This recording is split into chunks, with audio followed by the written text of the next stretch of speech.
kita malam hari ini kan sudah dikasih judul ya, dan itu Hendy sendiri yang ngasih judulnya Trading Tenang, Trump Bukan Ancaman. Nah, kalau Ya. menurut judul kita ini, emang sebenarnya seberapa tenang atau bahkan mungkin seberapa khawatir sih para investor dan juga para trader kita terkait dengan potensi kembalinya kebijakan Trump saat ini? Ya, sebenarnya kalau dibilang orang panik itu pasti memang panik karena kebijakannya seperti itu memang nggak ada duanya ya, tiba-tiba jadi 145% untuk China. China juga membalas ya, mengcounter 125% untuk impor dari Amerika ke Cina.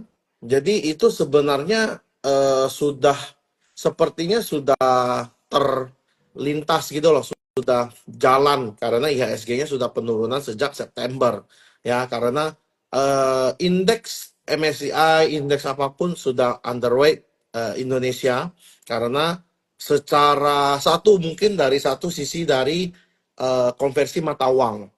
Jadi currency itu membuat investor asing itu untuk membeli saham yang ada di Indonesia itu menjadi terhambat. Kenapa? Karena nilai tukar rupiah itu melemah.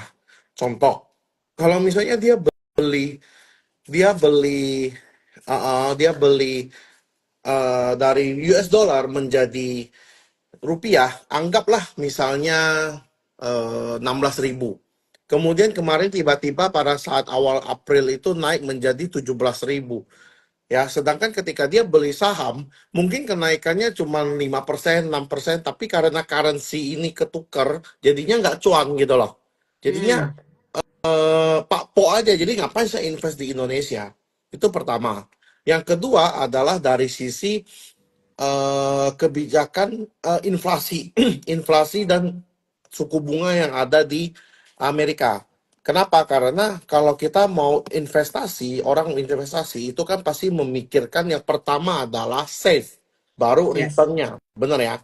Nah, ketika reserve pertama itu Amerika, pasti safe. Ya namanya develop market ataupun market yang maju, ya negara maju itu pasti lebih safe. Di mana-mana pasti gitu.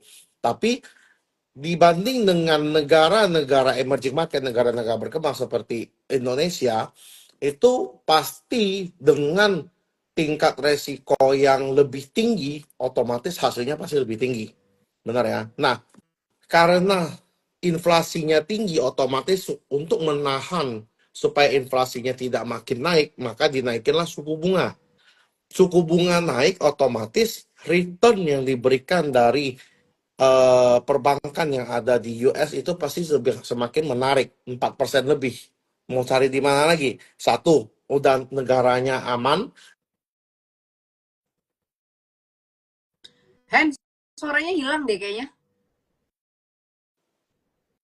Tes, tes, Nah, tes, ada. ada? Nah, Tadi oke. tiba-tiba Tiba-tiba hilang. keluar. Oke. Oke.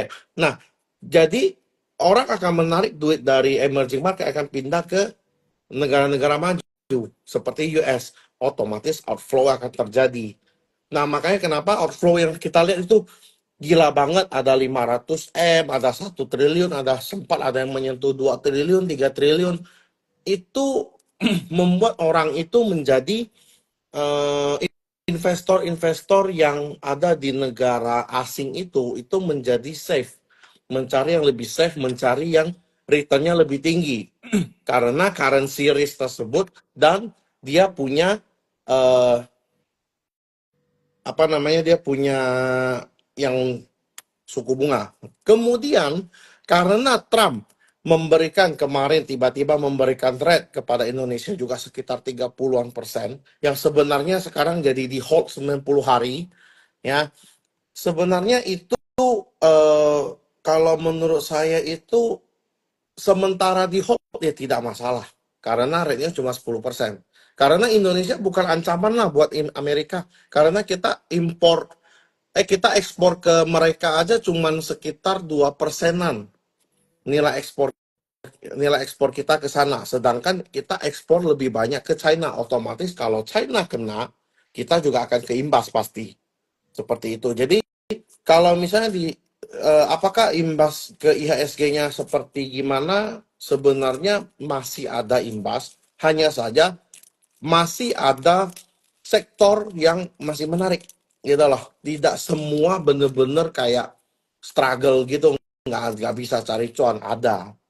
Bahkan dari kenaikan US dollar, yang kenaikan mata uang, itu membuat beberapa perusahaan itu cuannya bukan dari cuan produksi, tapi cuan dari nilai tukarnya gitu.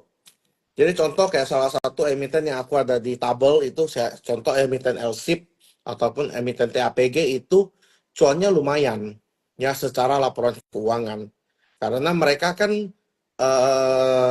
dari ringgit ya. Ringgit itu dari 3.200 naik menjadi 3.800 per hari ini. Ya, anggaplah dari per Maret itu udah 3.700, itu lumayan untuk menukar dia punya konversi, dia punya keuntungan gitu loh. Jadi membuat eh, laporan keuangannya itu kelihatannya bukan kelihatannya jadi lebih baik karena currency nilai tukar itu gitu loh. Makanya banyak sekali emiten yang sebenarnya masih diuntungkan karena nilai tukar yang naik gitu loh. Jadi sebenarnya kondisi para trader dan juga para investor kita tuh sekarang kondisi cukup tenang kah atau khawatir atau gimana nih? Kalau sekarang mostly itu wait and see.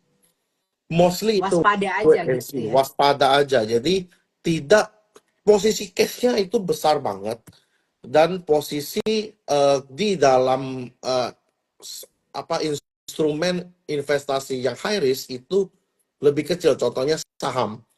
Kenapa? Karena dengan tiba-tiba Trump itu tengah malam mencuat, besoknya itu bisa bergejolak IHSG-nya. Bukan hanya di Amerika, bahkan even saya baru baca berita tadi, fund manager yang ada di Amerika itu juga underweight saham-saham yang ada di US. Gitu loh. Jadi membuat mereka itu juga nahan diri, nggak berani untuk apa sih namanya, untuk agresif, lebih ke konservatif gitu. Oke, Jadi itu kan dilihat kalau dari sisi globalnya ya. yes. Kalau dari sisi domestik kita sendiri, Hmm. gimana sih potensi atau pengaruh dari kebijakan Trump ini terhadap nilai tukar rupiah dan juga tingkat inflasi di Indonesia? Di Indonesia, tadi kan Hendy kan menjelaskannya juga secara global ya dan juga secara garis besar yang akan berpengaruh ke Indonesia ya. Tapi secara proyeksinya sendiri di Indonesia seperti apa, Hen? Oke. Kalau di Indonesia, kalau kita lihat ekonomi, inflasi juga masih berpengaruh. Kita apa-apa kita dulu pegang. Mungkin di sebelum after COVID 2022 2023 ya mungkin ya. Itu selembar 100.000 masih bisa untuk 2 hari. But I think hari ini kayaknya 100.000 hanya bertahan 1 hari di Jakarta ya. Kayaknya ya. Jadi inflasi itu ngefek banget ya, apalagi dengan kebijakan-kebijakan yang ada. Makanya eh, yang membuat sebenarnya suku bunga kita itu masih terbilang cukup tinggi. That's why orang-orang itu lebih banyak nahan cash. Lebih banyak nahan cash, tidak banyak yang berani spending. But in that moment sebenarnya banyak banget barang yang murah. Sebenarnya, kalau misalnya kita melihat trader itu kan terbagi menjadi beberapa ya. Ada yang fast trader, ada yang swing, ada yang investor. Kalau teman-teman yang value investing, ya sebenarnya tidak terlalu pengaruh. Contoh yang misalnya kayak yang dividen, yang memang makan bunga dividen, yang oh gue beli simpan untuk masa depan, itu nggak masalah. Contoh kayak Big Banks beberapa, bahkan even BCA kemarin sampai 7 ribuan, ada yang takut untuk beli. Makanya saya bilang saya agak bingung gitu loh. BCA 7.000 kalian takut beli. Nanti kalian bilang, oh nanti turun lagi, nanti BCA-nya kolaps gimana? Ya kita tahu BCA fundamentalnya seperti apa. Ini hanya gejolak ekonomi gitu maksud saya. Contoh kayak BRI juga apa dividen dividen final dengan dividen interim total kalau average di sekitar 4 ribuan, itu lu punya dividen itu sekitar 6 sampai 8%, which is lebih bagus daripada lu beli ori sebenarnya ya, yang yang dividen yang 1 tahunnya itu cuma berapa persen dan kena pajak lagi. Kalau kita saham itu cuma kena pajaknya 0,1%. Jadi akan berbeda gitu loh. Nah, dan pajak dividen cuma 10%. Jadi enggak, kalau untuk yang value investing itu tidak akan ada masalah. Berbeda dengan yang trader harian ataupun yang swinger itu pasti akan bermasalah. Kenapa? Karena yang trader harian dan swinger itu hanya menunggu momentum. Ya, tunggu momen ada pluk masuk pas, oke, naik. Ketika dia naik, ambil momentum, take profit, selesai. Dan tidak bisa yang kita sekali beli kayak 2020 dulu. Ya, saya percaya banyak teman-teman yang angkatan COVID dan banyak juga yang enak. Oh, gue beli langsung hijau besoknya, gue beli langsung besok hijau. Ya sekarang nggak bisa gitu. Jadi market itu sebenarnya itu eh, type game kalau menurutku ya, type game. Jadi mesti lebih sabar, mesti lebih tunggu dan tidak bisa yang sekali beli itu langsung hijau tuh nggak bisa gitu sih. Oke, oke. Ini kayaknya makin menarik. Tadi sudah ada beberapa yang nanya. Jadi untuk teman-teman semuanya yang mau nanya, boleh langsung aja tulis pertanyaannya di kolom pertanyaan atau di kolom komentar. Kita akan bahas bersama dengan Hendy. Tapi mungkin sebelum kita menjawab pertanyaan ini, seperti yang tadi Hendy sudah bilang ya, ini kondisinya sedikit berbeda ketika pandemi dibandingkan dengan waktu pandemi. Nah, untuk situasi yang sekarang nih di IHSG kita, sektor saham apa yang potensial diuntungkan dan juga sektor saham apa yang beresiko dirugikan, Hen? Oke. Terkait dengan Yang kebijakan Trump ya. Oke, yang dirugikan yang pasti itu emiten-emiten yang berbentuk rupiah. Maksud saya adalah emiten-emiten yang dia tidak punya katalis, tapi dia punya eh, sektor realnya itu hanya di dalam domestik. Dia tidak ekspor. Yang akan diuntungkan adalah yang ekspor karena nilai tukarnya akan berbeda. Karena kursnya kan naik. Dia anggap dia jual dengan harga yang sama, oke? Jual dengan harga yang sama mengikuti inflasi lah, anggaplah. Jual dengan harga yang sama, kemudian anggap dengan kuantiti yang sedikit lebih berkurang, dengan pengali kursnya itu akan dia untung gitu loh. Karena dia bayarnya USD. Contoh, saya beli dengan Cici, Cici setiap hari pesan sama saya, misalnya Milo ini ya, Milo ini misalnya setiap hari pesan sama saya perbungkus anggap 1 US dollar. Di 2 tahun lalu 13.000, betul? Anggap setiap beli 1.000 pieces. Kemudian di tahun ini Cici juga tetap beli sama saya 1.000 pieces, tapi harganya tetap sama 1 US dollar. Tapi ketika saya convert ke rupiah, itu kan menjadi 17.000 ataupun 16.500 per US dollar, bukan 13.000 lagi. Otomatis revenue yang saya dapat itu pasti lebih gede. Nah, emiten-emiten yang seperti itu yang perlu teman-teman cari. Contoh kayak kalau kita ngomong energi, itu ada Adaro, ada ITMG dan sebagainya. Itu akan mempengaruhi ke laporan keuangannya dia. Gitu loh. Cuman yang namanya kita ngomong laporan keuangan pasti delay. Ya, di laporan keuangan kan keluar per quarter, berarti 3 bulan sekali. Kita mesti cek 3 bulan sekali seperti apa. Nah, ini impact-nya itu bukan hari ini, tapi besok yang laporan keuangan yang akan datang. Kita tinggal lihat. Oh, ketika dia seperti itu, kondisi kurs seperti itu, permintaannya seperti apa, penawarannya gimana, kemudian dia punya penjualan seperti apa, nilai kursnya gimana. Pasti ada kelihatan tuh di laporan keuangannya. Otomatis ketika dia perubahan kursnya itu akan mempengaruhi. Itu satu sektor yang ekspor. Ya, yang kedua adalah sektor teknologi. Karena di masa saat ini AI apa segala macam teknologi semuanya itu lagi booming. Termasuk ketika kita mau pakai teknologi juga kita pasti membutuhkan internet. Gitu loh. Nah, internet banyak yang menyediakan. Ada yang murah, ada yang mahal. Tinggal dipilih. Tapi beberapa ada yang murah, yang ya you know lah ya, yang sering dibicarakan juga ada disclaimer on WiFi juga itu murah ya, internetnya murah banget, itu cuman ada di Jawa sih sebenarnya. Tapi but dikala ekonomi yang lagi nggak bagus, orang kan pasti yang akan ada penghematan.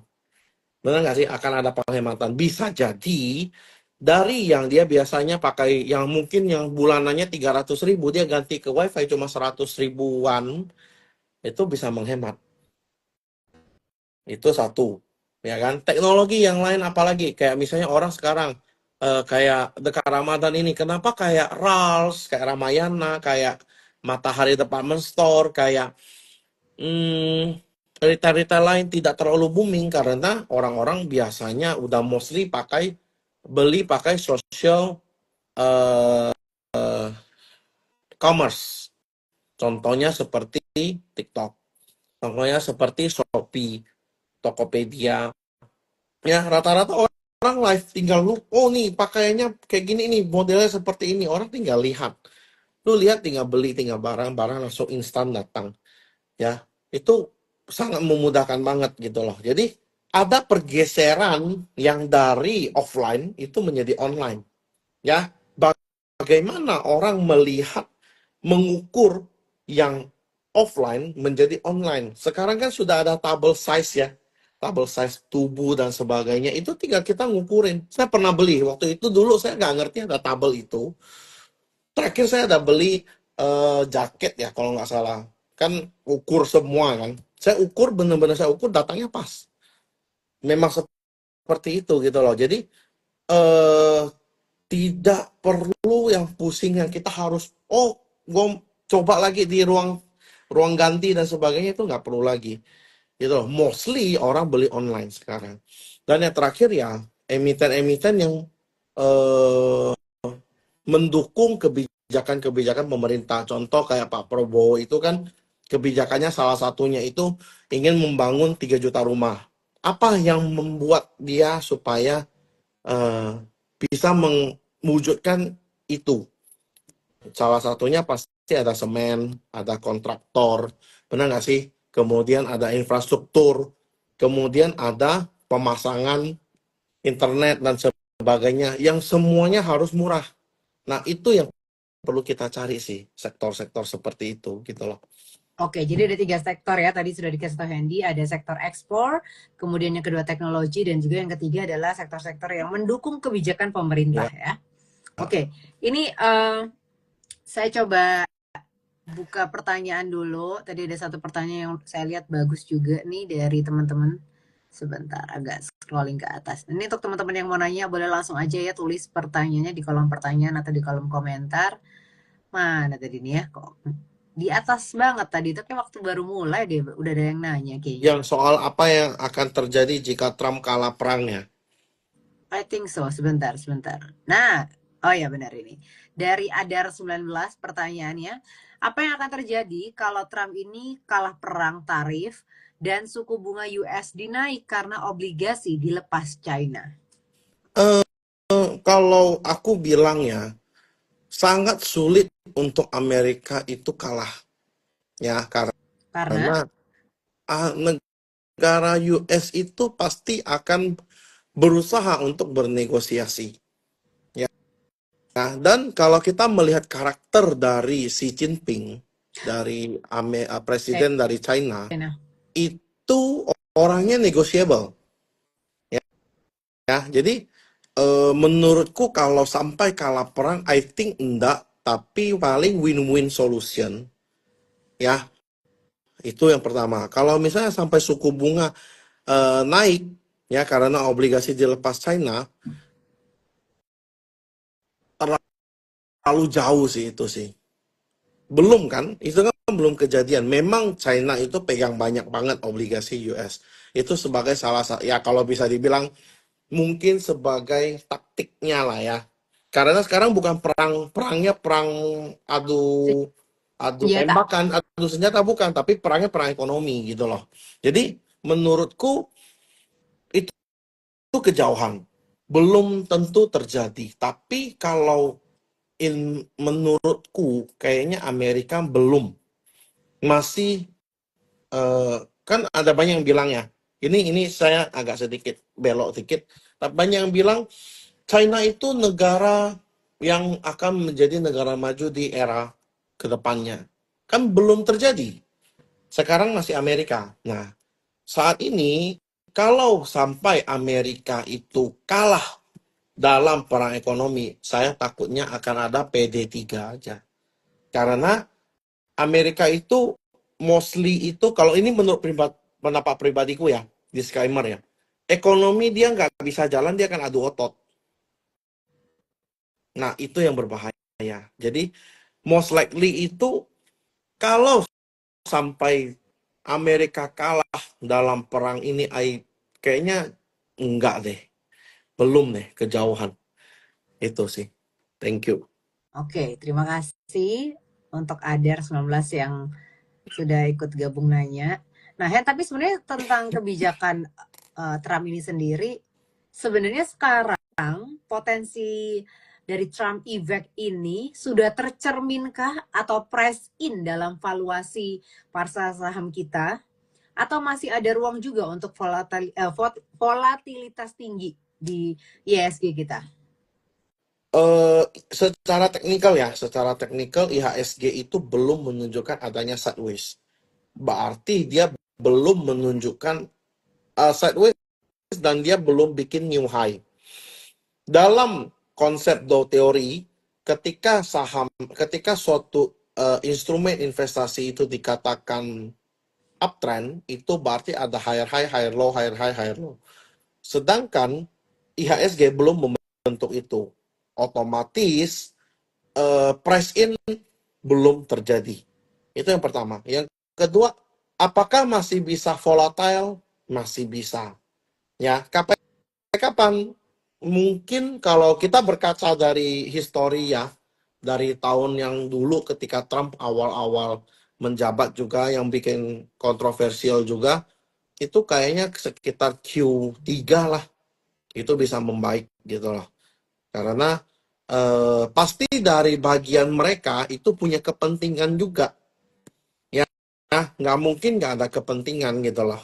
Ya, kita nggak tahu kepentingannya dalam bentuk apa. Apakah bisnis kah? Apakah dalam sisi ekonomi global kah? Ataupun ada dari sisi apapun. Cuman yang bisa kita lakukan hanya saat ini, eh karena volatilitasnya tinggi, lu harus perhatiin emiten-emiten yang kamu beli. Tidak semua itu works gitu loh. Ketika lu udah beli di kayak hari ini, kita ada call Inco, kita ada call BRMS dari kemarin, itu pada con. Tapi kita semuanya fast trading. Tidak ada yang saya suruh hold. Ya, tim saya juga saya tidak ada yang suruh hold. Pokoknya buy on support, sell on resistance. Itu is a must lah. Ya, karena kalau kita lihat dari sisi eh technical juga masih belum oke IHSG gitu. Oke. Tapi seberapa signifikan sebenarnya kebijakan dari Trump ini kalau dibandingkan dengan faktor domestik ini terhadap ISG Indonesia ya. Jadi terhadap faktor ISG Indonesia, faktor dari kebijakan Trump dengan faktor kebijakan dari pemerintah kita, kayak misalnya kondisi makro dari Indonesia, itu sebenarnya lebih yang mana nih? Faktor yang mana nih yang lebih menentukan arah ISG kita saat ini? Kalau IHSG saat ini saya melihat lebih ke top to down ya. Jadi lebih ke global. Globalnya mengerucut ke Asia, yaitu China, baru mengerucut ke kita punya IHSG. Jadi kebijakan kita itu pemerintah juga tidak bisa sembarangan keluarkan kebijakan gitu loh. Di kala ekonomi yang lagi tidak baik-baik saja. Seperti contoh kayak kalau misalnya kita ngomong oh nanti mau keluar, kenapa sampai sekarang makan siang gratis itu, correct me if I'm wrong, kayaknya belum jalan kan program itu. Kenapa belum? Karena eh, pemerintah juga melihat ekonomi gitu loh. Apakah dengan saya meluncurkan program ini itu bisa memberi impact full?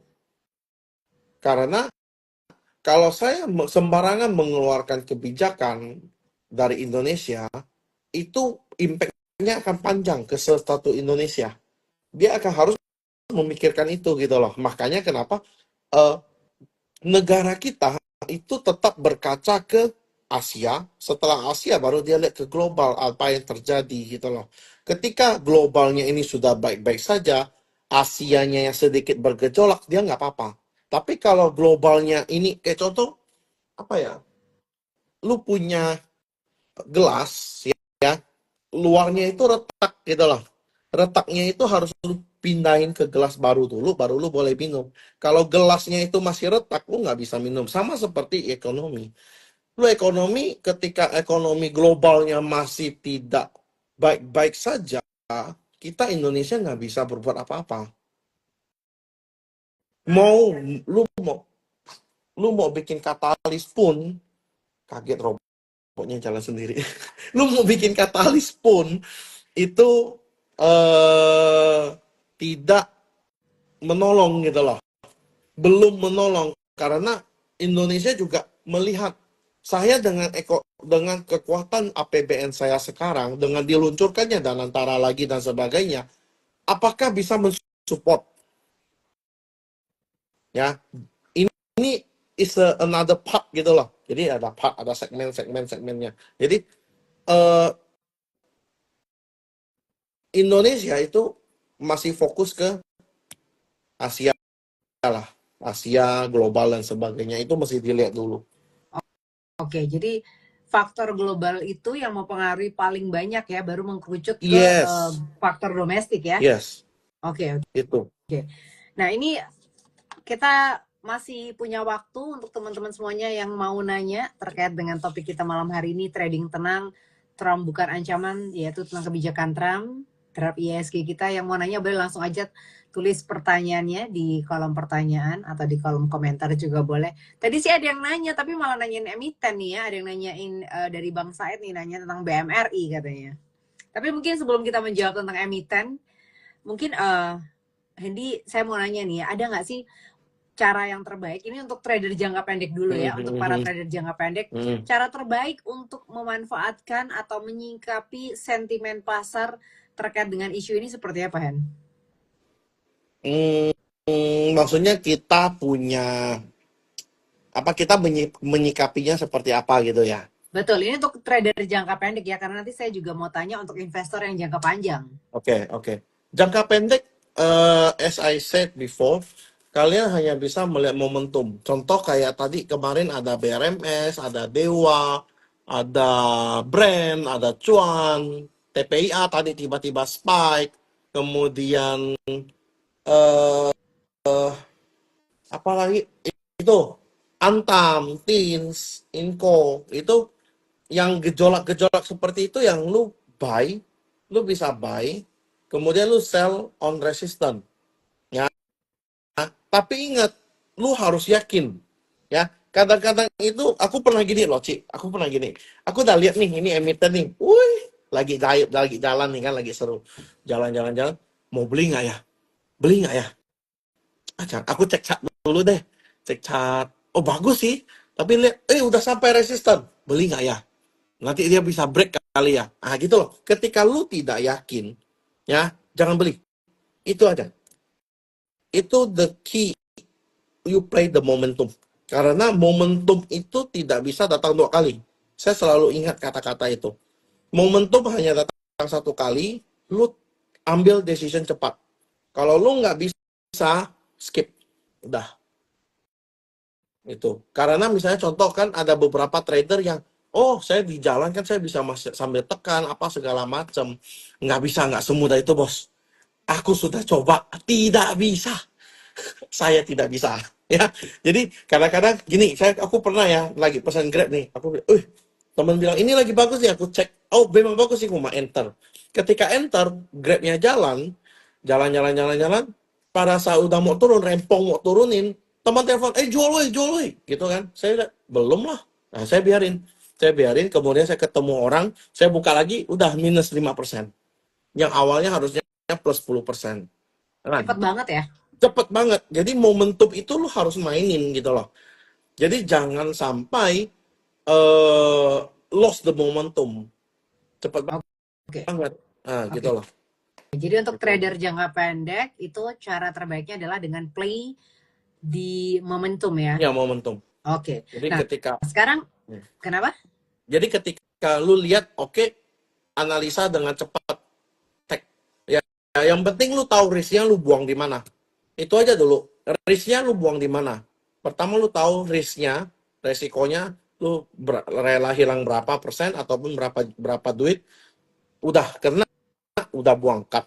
Karena enggak, market kayak gini kalau lu play the momentum, lu tidak mengukur resiko, itu babak belur. Oke. Itu untuk trader jangka pendek. Nah, sekarang untuk investor jangka panjang nih, Hen.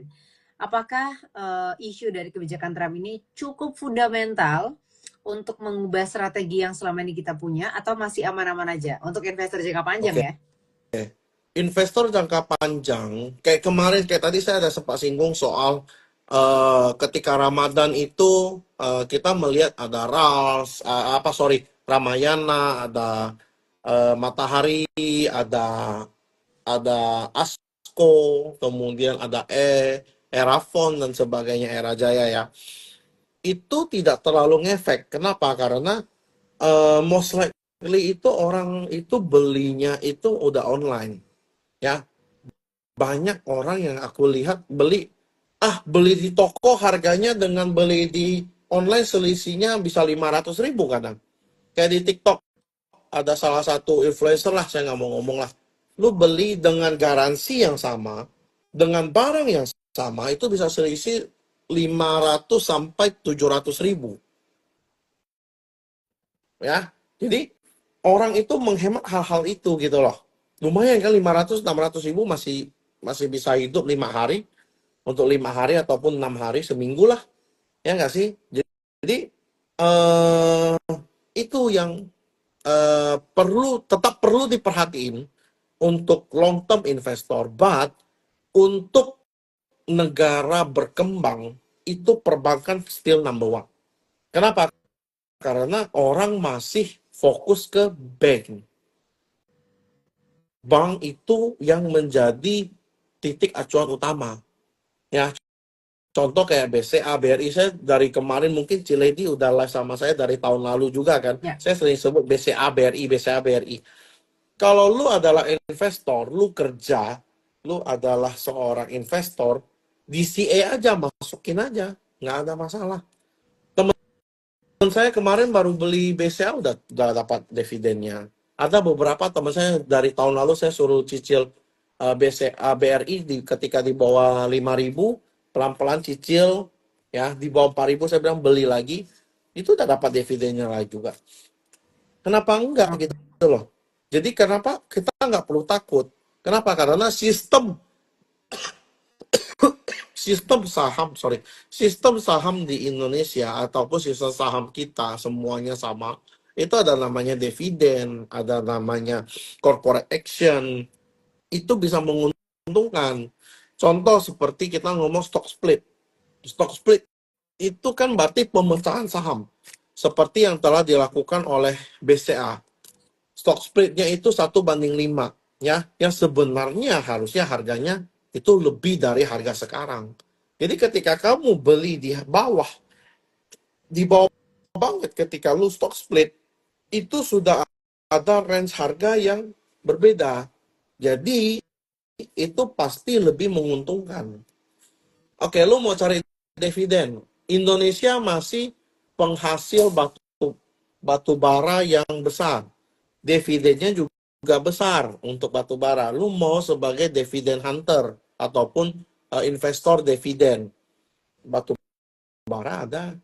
Yang lu tidak pusing soal dia punya harga mau kemana, lu cuma makan dividen, ada batu bara. Yang penting lu uang dingin gitu loh. Nah itu investor. Jadi banyak sekali sektor yang bisa diperhatiin ya. Investor itu juga memperhatikan ada PBV, PER, ada EPS dan sebagainya. Karena kita punya perusahaan. Ya, perusahaan itu yang kita lihat adalah apa? Neraca, kas, kita punya aset, kita punya penghasilan, pengeluaran, untung rugi, pinjaman dan sebagainya. Ya, lu nggak usah pusing. Oh, ada debt lah, ada EPS lah, apa itu bahasa planet. Lu pakai implementasi untuk ketika lu menjalani suatu bisnis saja. Apa yang perlu kalian perhatiin? Itu checkpointnya. Gitu aja sih. Jadi ketika perusahaan gede, kayak contoh BCA, BRI, ya Mandiri, BNI, Astra, apalagi, ya itu mostly oke gitu loh. Cuma Astra itu kan lebih ke cyclical ya. Itu adalah emiten siklus. Jadi nggak bisa yang lu coba cek 10 tahun lalu dengan hari ini, pasti nggak kemana-mana gitu loh. Paling cuma makan dividen. Tapi kalau lu beli banks, itu most likely-nya naik. Memang harus agak sabar. Gitu sih. Oke, ini ngomongin tentang perbankan ya. Tadi kan ada yang nanya tentang BMRI ya, ini ya. Mungkin Hmm, sekalian boleh kita jawab sebelum nanti akan ada satu pertanyaan terakhir. Ini pertanyaan dari Bang Said nanya tentang BMRI kok gimana? tentang Mandiri ya. Mm-mm. Hmm, BMRI. Mandiri ini masih fase downtrend. Ya, kalau dia jebol area 4270 itu bisa ke level 4000 bahkan 3700-an itu. Jadi Oke, harus jaga level 4270. Kalau dia jebol itu bisa ke level 4000 atau bahkan di bawah 4000. oke, itu untuk BMRI ya. Ya, Oke, Hen, untuk menutup pembicaraan kita terkait topik trading tenang, Trump bukan ancaman ini, boleh dong dikasih tipsnya untuk bisa trading tenang di tengah ketidakpastian ini? ya. Kalau kita ngelihat kayak saya sekarang mostly itu emiten-emiten yang aku lihat yang menarik itu ya cuman kayak sektor teknologi ya yang kita bisa beli buy on support sell on resist. Cuman ya lu mesti lebih sabar, nggak bisa yang lu hari ini berharap beli besok langsung hijau, nggak bisa karena flow-nya random. Kadang-kadang bisa tiba-tiba yang itu yang jalan dulu, besoknya yang itu yang jalan gitu loh. Jadi eh, aku pernah ada satu temen itu lucu banget. Jadi kita beli sama-sama saham teknologi. Ya, cuman dia belinya A, saya belinya B. Kebetulan punya dia jalan duluan. Ya, waktu itu punya dia jalan duluan. Habis itu saya lihat, punya lu udah jalan ya. Kemudian saya cek chart, oh bagus juga ya. Saya belilah. Ya, ketika saya beli ternyata yang sebelah emiten A yang saya beli itu jalan besoknya. Yang B-nya itu malah melempem. Jadi nggak bisa yang lu berharap flow-nya ini kan gini loh. Flow-nya itu tidak kayak ini IHSG, oke? Flow-nya itu tidak sebesar ketika zaman COVID. Lu bayangin, transaksi satu hari itu jasa pas zaman COVID itu 12T sampai 20T per hari regular. Sekarang kita mau dapat 8T aja susah setengah mati. Ya, even kalau dia tiba-tiba turun itu bisa transaksi 10T. Ya, itu pun turun gitu loh. Jadi eh, kuotanya itu jadi terbatas. Ketika kuotanya terbatas, flow-nya pasti terpusat ke satu. Satu selesai baru satu lagi gitu loh. Jadi aliran dananya itu nggak banyak. The big money is only dikit gitu loh dalam satu akuarium ini. Big fish-nya tuh cuma dikit. Jadi dia harus fokus makan dulu yang satu, selesai baru makan yang lain. Gitu. Jadi lu mesti lebih sabar. Yang pertama, yang kedua, lu mesti perhatiin momentum dengan baik. Kemudian analisa momentum dengan cepat dan tepat. Dan if you cannot do that, wait and see. Stop, stay cash is better. Oke. Oke? Okay? Yang kedua, untuk trader. Untuk yang investor, ya BCA 7.400 masa lu nggak mau beli sih? Itu aja. Ya, BCA Oke. 7.400 masa nggak mau beli? Banyak sekali emiten yang murah as fundamental company ya. Bukan fundamental in economy. Fundamental the company is still good. Masih bagus, lu tinggal cari. Ya, eh jangan terlalu termakan. Ini saya ada satu cerita lucu banget nih. Ini saya lagi di rumah teman saya. Jadi dia merekomendasikan teman dia untuk konsul dengan saya. Saya bilang, ketika BCA di bawah 8.000 kamu beli, saya bilang. Oke? Kemudian pada saat dia di bawah 8.000 dia udah beli. Kemudian ketika BCA itu waktu setelah buka yang liburan kemarin, Ci. Mhm. Yang liburan kemarin, itu kan Mhm. BCA-nya turun tuh. IHSG-nya langsung berhenti kan. Ketika dia sudah open, dia jual. Dia mendengar temennya ngomong, BCA jual. Kenapa? Tidak tahu. Jual aja dulu. Saya bilang, kenapa kamu dengerin dia? Kamu tanya saya.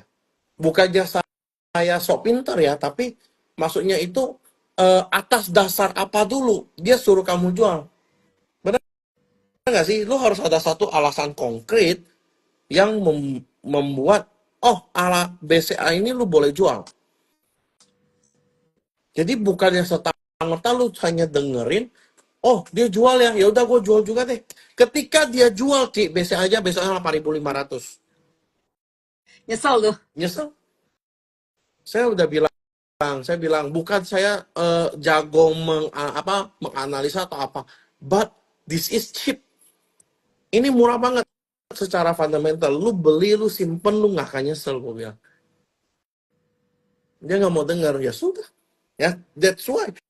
Ketika teman-teman itu telinganya dua, ya, jangan mendengar terlalu banyak. Dengar satu, udah. Ambil keputusan. Memang telinga diciptakan dua, harus banyak mendengar. Betul. Tapi otaknya cuma satu. Otaknya satu fungsinya adalah untuk kita mikir dengan baik dua ini. Tapi bener dong, Hen. Satu dengerin kamu, satu denger Iya, temennya kan tadi. betul. Jadi Iya kan? harus diproses dulu di sini. Pilih satu, ya kan? Dia Iya. dia Nih, proses pilih temannya salah nggak? Nggak salah. Berarti bukan rezekimu. iya, ini Gitu aja. katanya nyesek tuh pasti ya, Iya, nangis katanya nyesek, dia. nyesek. Itu ketika aku pas sampai ke rumah temanku ini lagi ketawa tuh dia tuh. Dia lagi eh ceritain, ya sudahlah, mau gimana? Kita nggak bisa nyalahin orang. Dia nggak mau denger, ya udah terserah gitu. Iya, Ya iya. nggak apa-apa. Gitu sih, Ci. Jadi menurutku jangan terlalu banyak mendengar yang duluan. Lu boleh denger, lu nggak harus dengerin saya. Apa yang saya omongkan juga kalian nggak boleh percaya. Kalian harus lihat by data. Cari datanya. Bener nggak sih apa yang Kohendi ngomong? Bener nggak sih yang si A ngomong? Bener nggak sih yang si B ngomong? Ketika bener, lu baru menerapkan ke dalam lu punya investasi. Ketika tidak bener, jangan dipakai. As simple as that, gitu loh. Jangan jangan mudah mudah apa orang ngomong ringan telinga. FOMO, FOMO ya. Iya, jangan terlalu ringan telinga gitu loh. Itu Oke, sih. oke. Wah, seru banget nih ngebahasnya ya. Terima kasih banyak untuk Hendy yang malam hari ini memeriahkan Rabu malam. Thank you. Terima kasih juga pastinya untuk teman-teman yang sudah ikut bergabung di Juicy of malam hari ini. Semoga pembahasan kita malam hari ini bisa membuat hati cukup tenang ya di tengah ketidakpastian dan juga ada kebijakan Trump yang menghebohkan perang Cina. Dan tapi mungkin ditutup juga ya. Ini saya lihat di meme gitu ya, Hen. Ternyata Donald Trump ini katanya zodiaknya Gemini. Nah, Presiden China itu Xi Jinping juga Gemini. Jadi satu dunia digembarkan oleh dua Gemini. Pantesan aja katanya orang-orang nggak suka sama Gemini ya. Iya, iya, iya, iya, betul ya. Betul ya. Oke. Oke, terima kasih banyak sekali lagi Thank Hendy you. untuk insight-nya malam hari ini. Terima kasih juga untuk teman-teman. Akhir kata, saya Lady Leo pamit, Hendy juga pamit. Terima kasih, selamat See malam, you. bye-bye. Bye-bye.